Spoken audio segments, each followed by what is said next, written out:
today, it's your birthday. Yesterday was too, and so is tomorrow. If you're not sure what that means, let us introduce you to this powerful concept and community. Christina and I are so thrilled you've joined. We are Helene and Christina, and our mission is to empower, teach, and remind women to celebrate themselves. Combined, we have over 35 years experience as therapists in private practice. It was in the office as well in our personal lives that we were hearing women struggling day after day and not feeling seen or alive in their messy middle stage of life. If you are curious as to how we define the messy middle, go ahead and head back to episode 2 in season 1. Today, we come to you not as your therapist. Rather, we are here as two women in these life stages with you. We are here to be your friends. Our podcast promises to talk about the hard things and uncomfortable topics in a way to empower you, laugh along the way, and as part of our healing and finding joy in life. We strive to find the meaning of the messy middle or the unknown.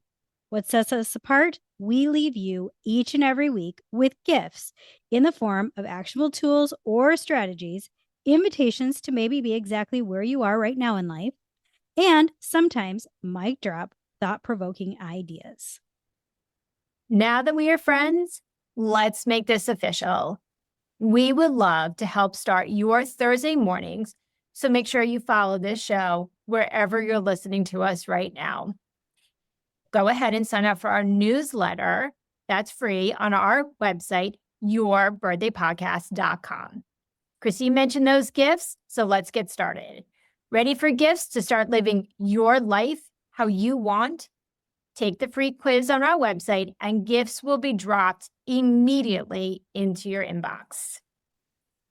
We started this podcast after accepting our own messy life stages, knowing that they were hard and necessary to teach us where and how to grow. Rebuilding who and how you want to be after a storm, friends, those are the gifts. We also hope that you can learn from our many life failures, which we believe can be gains. So today we're going to chat about burnout, what it is, how to recognize it, and the gifts that can come and be gained from it. Yeah, we're talking about the gifts that can come from burnout. You have to hit rock bottom to get back up. So we're going to talk about how you do that too. If this is something you need, grab your favorite beverage of choice, turn up the volume, and let's talk about how to get through this together. Can I just start out with holy shit? Okay, we're not at oomph or yay. It's a holy shit. No, this is a holy shit. This is beyond oomph or yay. No oomph or yay. Okay, we're on our third roll. All right. Yeah, because burnout sucks. Yeah. We're going to probably date us on recording, but I go to the visual of all these poor people that are dealing with fires and the fallout of that burnout, with the hyper focus on LA right now of just holy Toledo, that's the ultimate burnout, right? When the earth turns into fire and burns everything out. And when that happens internally to us, it is so hard to get out of bed, to get out of the couch, to even vision life moving forward. Right. There's a paralyzing effect almost. It sounds 100%. like you describe it that way. And so it is complete and total physical, mental, emotional, all check every box. Yeah. Exhaustion. You have burned yourself out. You have not stopped. You did not listen to your body. You did not do what you needed to do. And now you frickin' drove right into that wall. And you're being forced to stop. You're being forced to sit still, to stop. And that's so scary when you have literally been the Energizer Bunny, Speedy Roadster, whatever you envision yourself having been. Right. And I go back to when you said to your husband, yeah, 9 years ago. What did you Yeah. say to Ryan? Well, I was actually thinking about it as we were talking about this. I think I've repeatedly have done burnout. No, I do, right? I I mean, guess it's true. I'm a slow learner, right? Senior year of high school, trying to get into college and get all the scholarships. Like I ended up with mono and I was out of school for 3 weeks. And then I get to college and I take 18 credits, which was ridiculous. And I had to get a job because I needed financial support. And I got sick again and had to go home. Like it kept happening. And then I remember in one of my first jobs, I literally texted the text didn't exist at that point. I remember I called Ryan and I said, I need to quit my job and I need to quit now. And I loved my job. I was passionate about it. I loved who I worked for. And I said, I can't do anything else. I've got to quit. And he was like, right now? Like, are you going to give any notice? I mean, we were young. I'm like, no, I'll give notice. And it wasn't Starbucks at the time. So I remember we spent 3 nights like going to like Denny's with a pad and paper, pros, cons, pros, cons. What are you going to do? And I ended up giving a 7-week, notice. But I had completely exhausted myself mentally, emotionally, physically. Like you said, I kept getting sick. In fact, the executive director walked me to my car several times, sending me home, or I would drop in on a Saturday to do extra work. And she's like, why are you here? And I was like, well, you're here. And she's like, Lean, like I have 30 years ahead of you of like figuring out how to do balance of life. Like go home. And that still wasn't enough. So when you said 9 years ago, I had all the signs. I was exhausted. I got sick. I did verbalize it to my husband. Did I listen? Hell no. I added a half marathon. I went to Orange Theory 6 times a week. I opened up more days of my practice. Like I just figured if I did more, I would be okay until finally that really powerful thing that you said, my body took me out. Said, you're not listening. I'm getting you the fuck out of life right now. Yeah. I mean, you had put such strong blinders on everything your body told you, which is so funny because, if you're a therapist or a caregiver or a provider, right? Right. Like we preach this all the time. I know. Here you were every day in your office telling people, stop, think, don't do this. And in the meantime, like behind the scenes, you're like doing 50 million things and let me add a marathon and here's some more days to see patients. And like, all I can think of is I was on a practicum once in a private practice. The office around the corner did acupuncture for smoking cessation. Uh-huh. And between every client, the guy went out on the balcony and smoked a cigarette. So funny, right? But that's what I think of. Like, here we are as caregivers, and how much of our audience are like caregivers? Because let's be real, all women are caregivers. Yeah. And we're telling everybody else, slow down, take care of yourself, do this, do that. And yet behind the scenes, we're like freaking Speedy Gonzalez. Right. So when I think I was talking about like learn from our failures, and again, I don't look at that as a failure because I would say I'm a much healthier, intentional, vibrant, in my life woman now. Mm-hmm.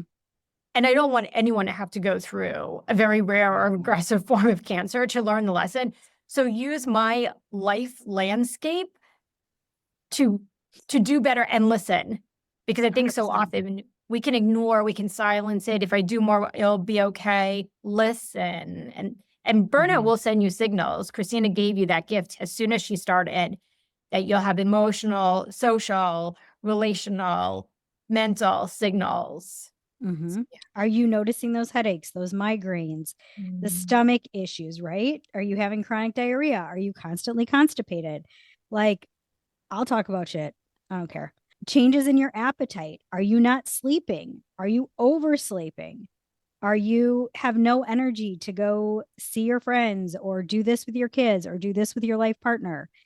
Outbursts. Are you somebody that like literally, like that's one of my signs is when I get super irritated and like literally explode.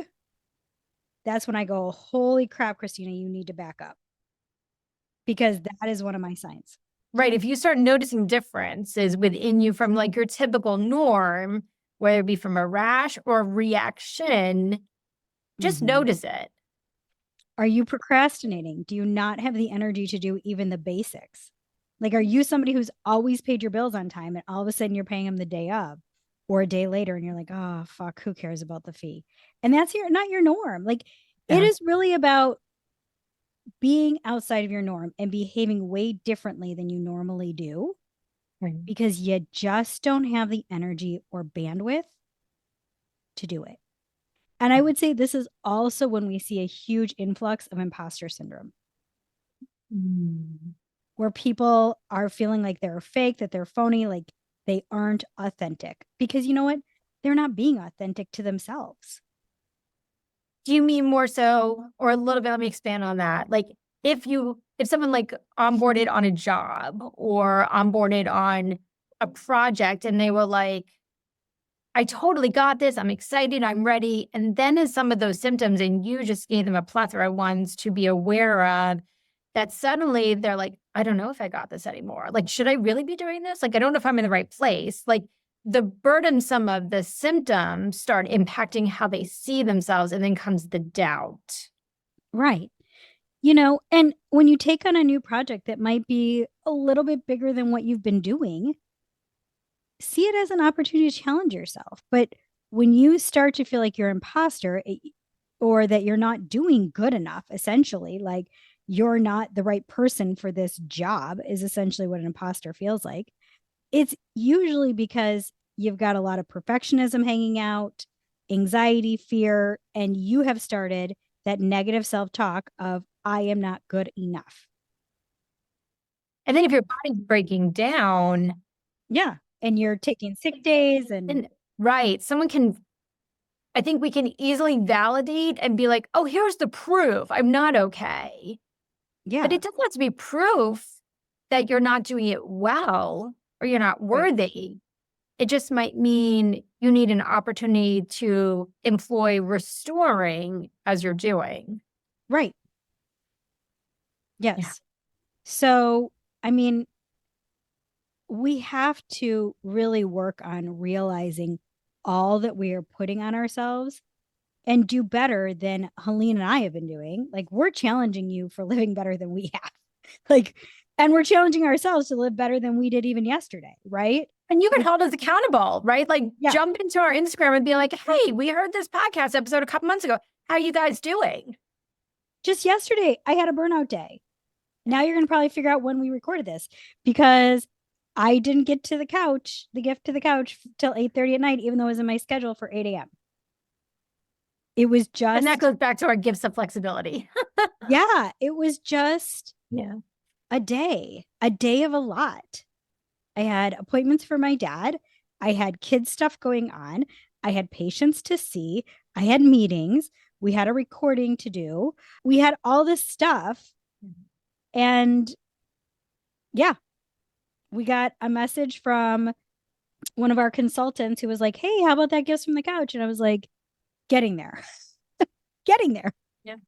Because it was a burnout day. And I literally finished gifts from the couch, walked out of the room, straight to my bedroom, showered, washed my face.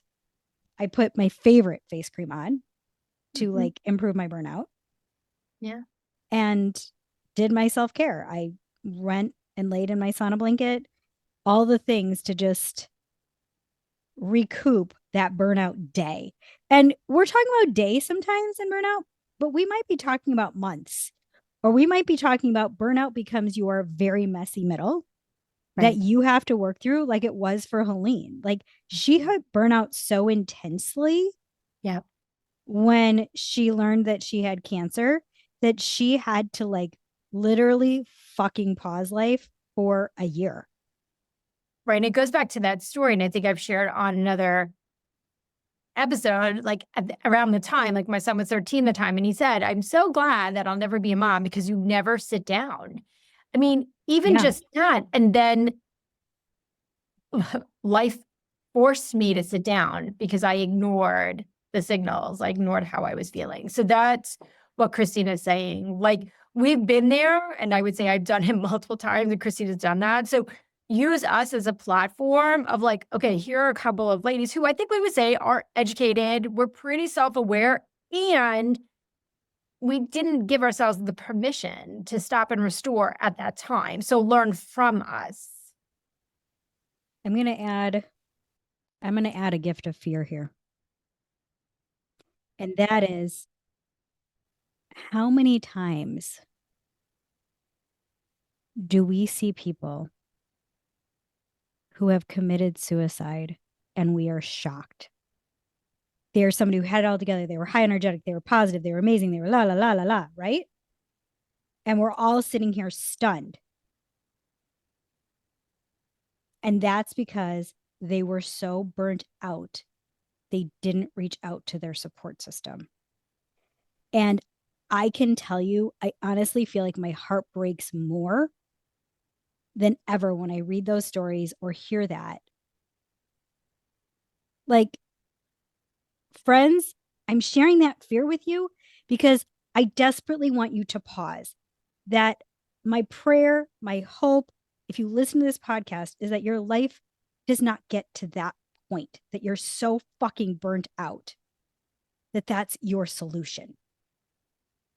Like, you have people who desperately love you, who care genuinely about you.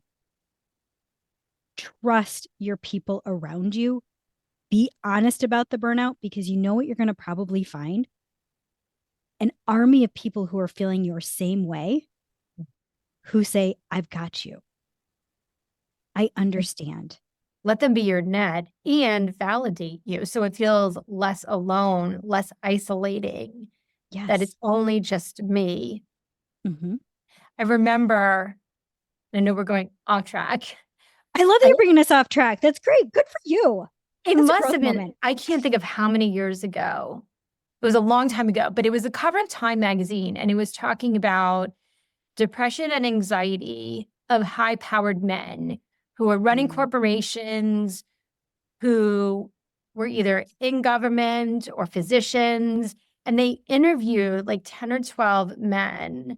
And at that time, and I think since that time, I mean, this is going back 20 years, I think the generations since then are doing better at like, men in our society is accepting and more open to them having big feelings and being burnt out.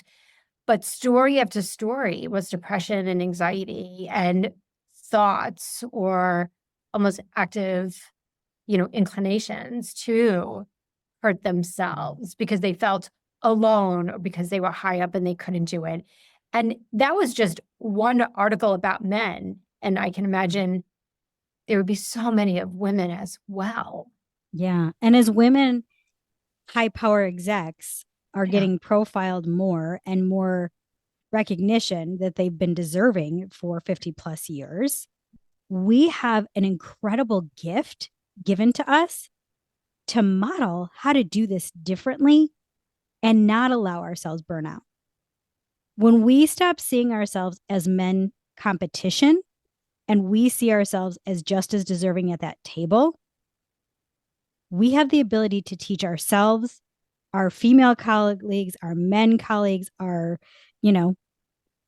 trans, whatever your colleague is, right? We have the ability to teach them differently. But we have to first learn how to do it differently. Right. So that's the permission slip and the gift of using your voice if you notice burnout. Yeah. So I think maybe we should tell them what happens when we burn out, because there's actually a couple of phases. There are. I think if I remember correctly, there's 4 phases with most research that we see. Yeah. There are some offshoots of research that do 6 or 7, but I think for me, less is more. Like, as women, as much as we're ignoring our bodies, we also subconsciously know it's happening, right?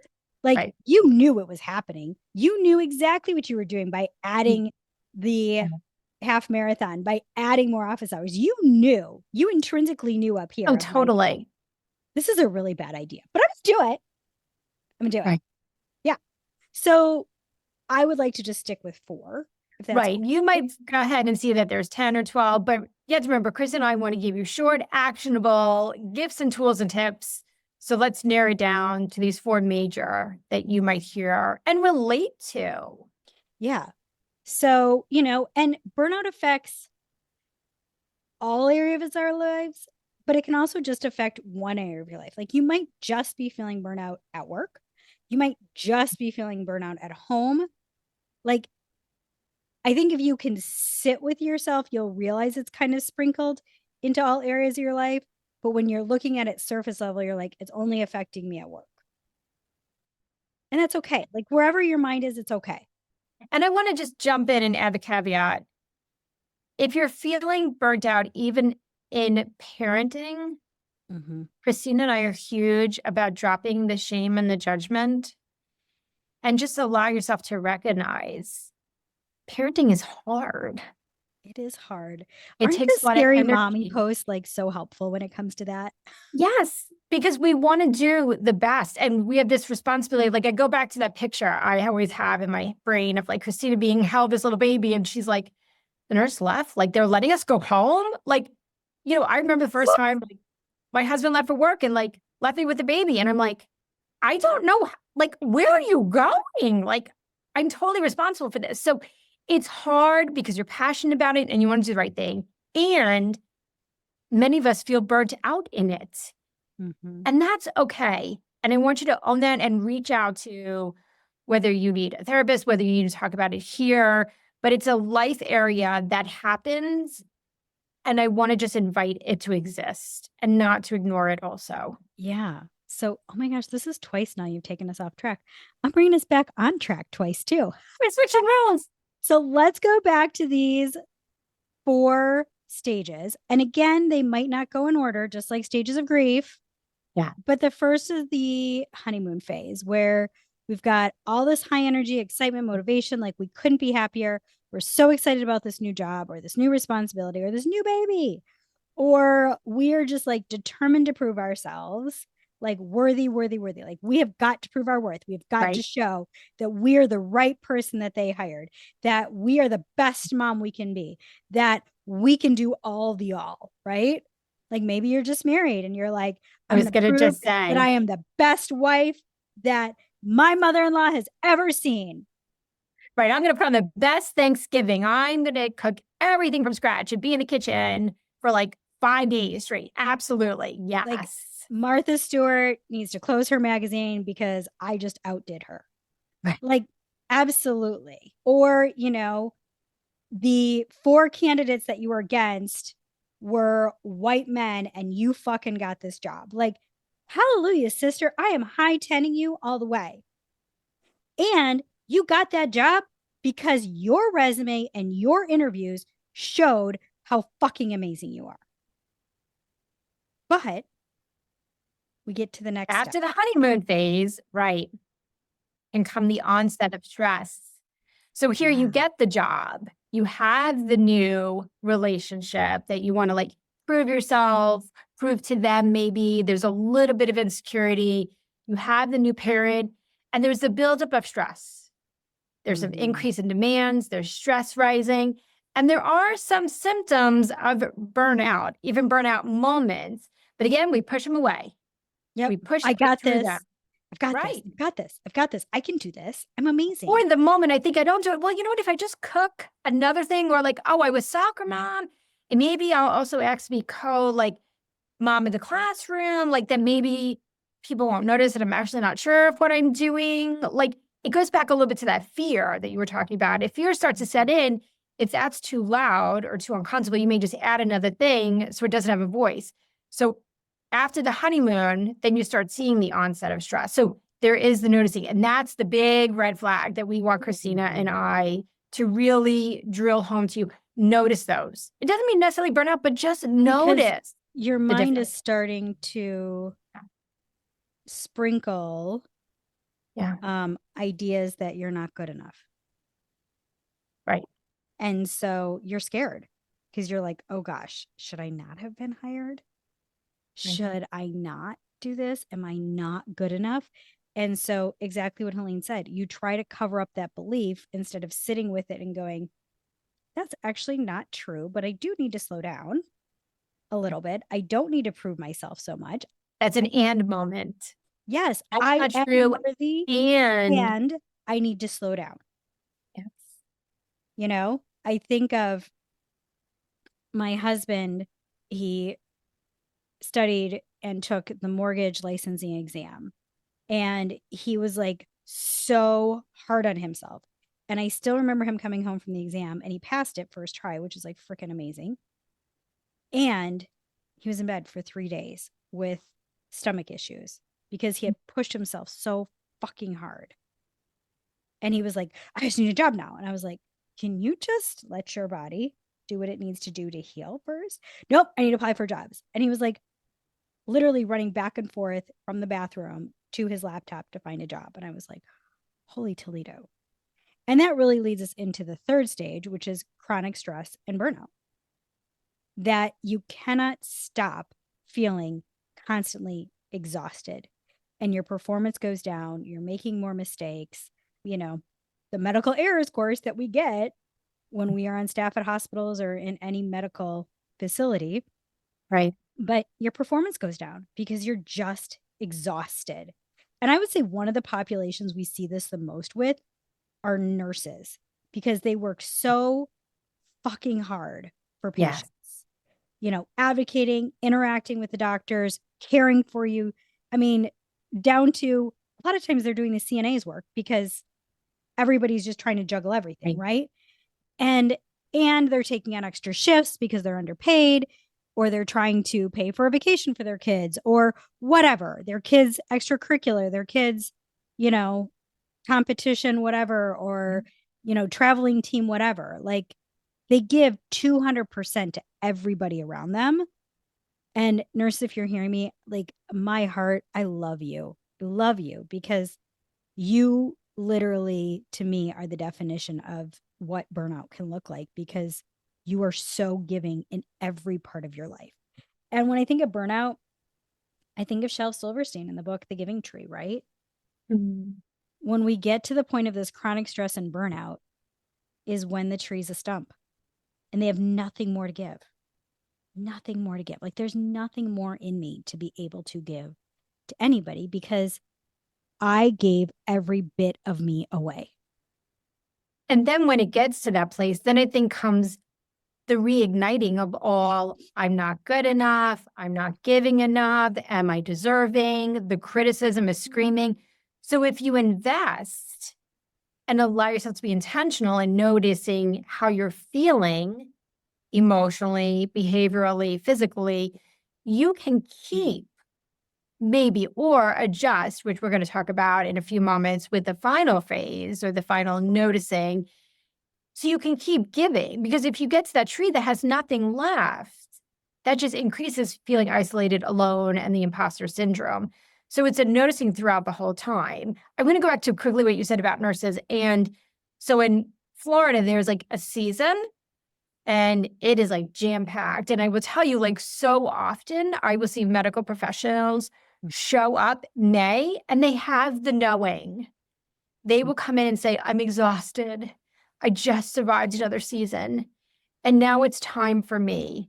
And I celebrate that they create the time, but then I say, can we like come up with that first aid package so that you don't lose yourself for 6 months and taking care of everyone else and then know that you have to show up. Like, let's take this as the lesson for the following season, or teachers. Yeah, for nurses, especially in Florida, let's practice May through October, healthy boundaries so you don't hit burnout. But yes, I mean, I have to give a visual of this, having walked through the patient side of medical care in season and then as a clinician too. But when you walk into the ER anywhere in Florida, starting late October now to late April, it is like a triage, like a bomb went off and we are crisis. There are beds flipping everywhere. It doesn't matter what hospital you're at. Right. It is They're like triage. Always lined up. Crisis level. Yes. Yes. I mean, I can't tell you how many times my mom was on the bed in the hallway, or she was in a chair in the hallway, Right. because they're desperate to just be able to help people. I mean, their heart is so good and they can't legally turn away patients and all of that good stuff. But holy Toledo, nothing equals burnout more than walking through a hospital in season in Florida. And I think you give me that visualization, which is what I usually do, but I love that you did it. We're like totally If flipping you're today. working, right. If you're working in an environment that also is high stimulation on the outside, a lot of noise, a lot of movement, a lot of people, a lot of like buzzing, like that alone can cause burnout. That's all pressure on you. So it's not only the job and the responsibilities and the job description and all the things you need to do and how you're feeling, it also can be environmental that can also add to your burnout. So just be mindful of that if there's anything that you need to do to create a little bit of zen in your office or at your desk. So I just want to add that. And the last stage, which is really oftentimes I would say the scariest, because you're usually forced and cornered to do this and you have no other option. But like, this is where the gifts come, is the recovery phase. And it is the hardest working. It's literally the couch to 5K, right? Like the first couple of runs are exciting. You're like, okay, I can do this.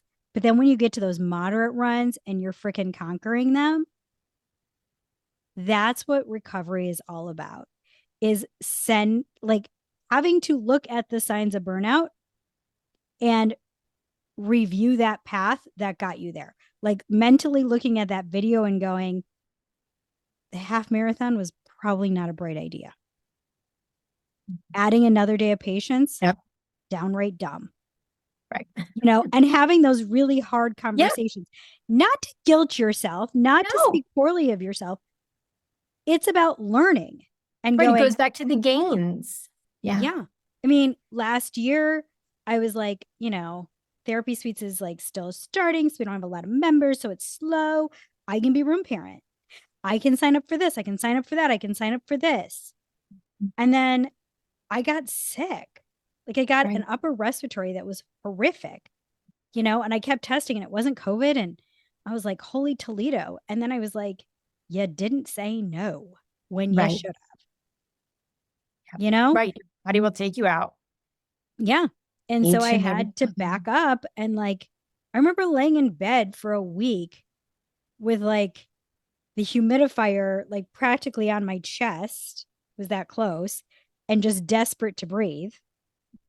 And that's it. And so it forced me, like, I couldn't freaking leave bed. I had to stop. I had to think. I had to shut off and listen to my mind that I was avoiding. Right. There has to be ownership for there to be change. Yeah. So you know what? Okay. I walked into Sign Up Genius and shut myself off from 3. I declined them. You have to. You had to. Right. I had to. I had no choice. Yeah. Yeah. So let's give some gifts now that we've talked about how it can impact you. Yes. This is the best part of it, right? So when you hit that 4th stage and you're in recovery, here's the beautiful part of it, right? Yeah. It's painful. It's hurtful. It's hard. Like, this is the hardest part of it. And it's reconnecting with yourself. Right. And you might be connected with a part of you that you don't know, or it might be reconnected with a part of you who goes back to that honeymoon phase. Like, how do I get back to being energized, being excited, feeling worthy and enough to be there? Maybe it's reconnecting and allowing you to reevaluate your priorities. 100%. Where do I want to give my energy? And learning those boundaries, like I just said, saying no. Maybe you're doing this huge project and you took it on and your boss says, oh, I need you to do this too. No, I am doing this big project. This is where my focus is. I don't have the bandwidth to also do that, which is another 20 hours a week. Or if I take that on top of me, what I know, and one of the reasons why you've hired me, and we're not saying necessarily to say this to your boss, but what comes up for me is that you hired me because of my work ethic and because I value the product and the trust that you give me in doing these things. And if you put something else on top of me, the risk to you and to me and to the company is that the end product will not be as we want because I'm one person and you're asking me to do two. Right. And you're going to learn that resilience. You're going to be forced to learn that resilience, which is that pain, that hurt, that physical feeling. You're turning it into wisdom and strength. Helene loves to talk about how, once she was cancer free and able to return to practice, how she was like so excited. And then she had to pause and decide how she wanted to do it differently because the life she knew was no longer her life. That wasn't who she was anymore. Having gone through this fucking insane storm, she now had wisdom and strength on the other side of it that she needed to sprinkle into her office, that she needed to sprinkle into her patients, that she needed to sprinkle into her friends like me. Yeah. Love that part. Yes. Yeah. Yes. And so that burnout can turn you into wisdom and strength. Right. And so you have to go through the messy middle of it, right? You can have burnout and you have to sit in the messy part of it to get to the gifts. Right. And that, you know what? The ultimate gift of burnout is self-care. And we don't mean it as a buzzword of like, let's take a bath, go to a sauna, let's go get a massage. Right. No. You will learn out of burnout the true power of self-care, not the buzzword. Right. And the mindset that you want in all of your different life roles. Right. You learn that you have to rest, that you have to give your body timeouts and breaks. Right. I mean, we make sure that our kids have a good sleep schedule. We make sure that they nap and they restore during the day. Mm-hmm. And I think so often, like at the end of the day, I mean, men too, but a lot of women I see were like, okay, hopefully I wash my face, I get into bed. And I'm like, well, what if we had like a good routine? Well, what does that mean? Like you have worked balls to the walls all day, taking care of everyone else. What if we just gifted and cleaned and took 15 minutes to prepare you and your body and your mind to rest for the next day? Yeah. And they're like, oh, okay. So knowing that rest is so important. And routine is so important. It's the combination. I love the story that you tell. I don't know if it was a client or a friend who got into the habit of making herself a beautiful lunch, and she cut out at work for lunchtime with her napkin and all of that. Like that came out of burnout. Mm-hmm. That came out of burnout, that she learned the importance of routine and resting her body in the middle of the day. And allowing permission to value herself. Mm-hmm. Yeah. Right. And she did it unapologetically. And she just checked in with herself. Right. And the next part of her workday completely shifted. She was more vibrant. She had a little bit more, call it like that honeymoon. She was available. She was energized. Right. Yes. That was a great story to remember. And the last part is creating a healthy support system. People that say to you, what the fuck are you doing? Don't go back there. Right. Or people who say, I love the new you. I love the you that said no to me about hanging out on Friday night because you had a big week. I love the you that is now able to say yes to playing pickleball Saturday morning because you aren't working till 1 p.m. every Saturday. Like whatever that might be, you will embrace healthy support because you will draw healthy people because you're healthy. Healthy attracts healthy. Toxic attracts toxic. And you get to influence that. Yes. Friends, we desperately know that this was an oh shit episode, as I said in the beginning. But as women, we probably all need. We all need this reminder. And I think January is easy to get into the rut of burnout. It's new year, trying to prove myself. Maybe you didn't listen to me and you did New Year's resolutions and they're not working out. Maybe, you're just in a new job. You're in a new whatever. You're in seasonal affective disorder because it's gloomy or cloudy wherever you are. Or you're in the middle of the throes of Florida hospital system. Like whatever that may be, friends. We hope this episode makes you pause. Yeah. Before you hit stage 3 of burnout. Right. We want this to be your first aid kit of awareness and a reminder that you're human. And if you're going through this, you might have friends or colleagues, and share this episode. Yeah. We want this to be a gift to you and to others.